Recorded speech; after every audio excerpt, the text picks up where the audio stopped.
Welcome to Mother-Daughter Projects. I'm Steph. Today we're going to replace the baking element in my oven. The first thing we did was turn off the power to the oven from the junction box. Then we removed the racks and used a socket wrench to remove the 2 screws holding the current baking element in place. Keep these screws because you're going to need them for the new element. Don't forget to stay tuned to the end of this video where we share what we learned about this project, including why we had to buy a second element. Carefully pull out the element where you'll find 2 wires that you can pull right off the old element.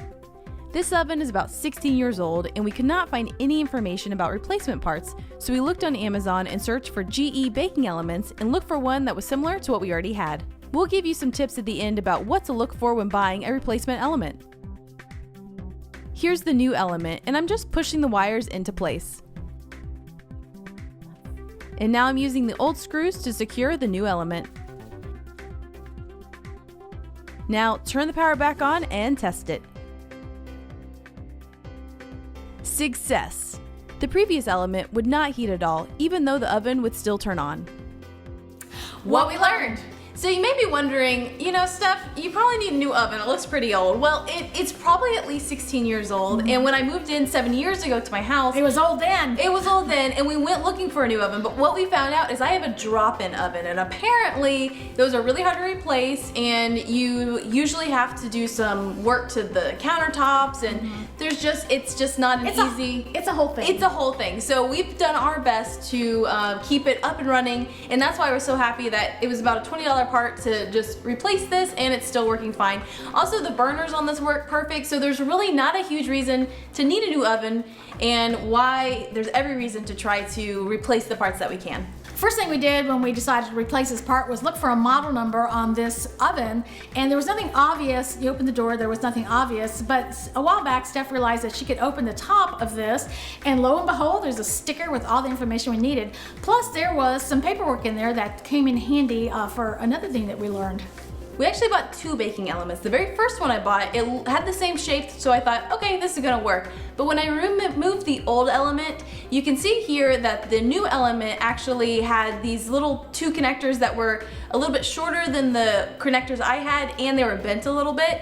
And they're obviously supposed to be bent, but it did not work for mine. The element did not fit perfect. So a word of advice, take out your old element before you buy a replacement and make sure all the things measure up and look exactly the same, or the sizing is the same, so that it works in your oven. Now, while we were doing the replacement, we decided to try out this super clean foam cleaner that we just received.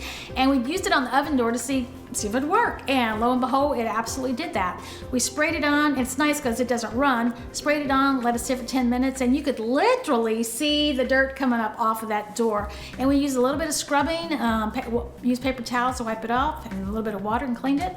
Worked perfectly. And as you can see here, Steph took the racks outside and tried it, and you can see, again, you can just see that dirt coming off of those. So, good product, I liked it. Yeah, and after we actually cleaned the door, we realized from the manual that we found in the top of the oven that the door comes off really easily. So here you can see, literally all you have to do is open it a little bit, and then you pull it right off, and it comes off easily and goes right back on. So that was a really good piece of information. Yes. I now know about my oven.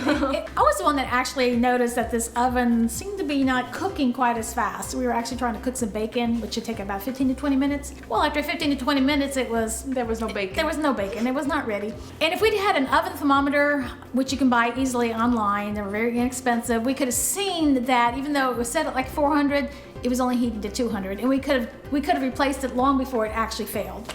I'm really excited that this worked because that means I'm gonna get some more life out of my oven, and I'm hoping it will last until I move out of this house so I'd never have to replace it. But we'll see. We'll keep replacing parts if we have to. So thanks for joining us. If you want to follow us, make sure you hit the subscribe button and click the bell to be notified of all of our new videos. Bye. Bye. Seriously, your dog's licking the door. Snacks. It was probably bacon grease.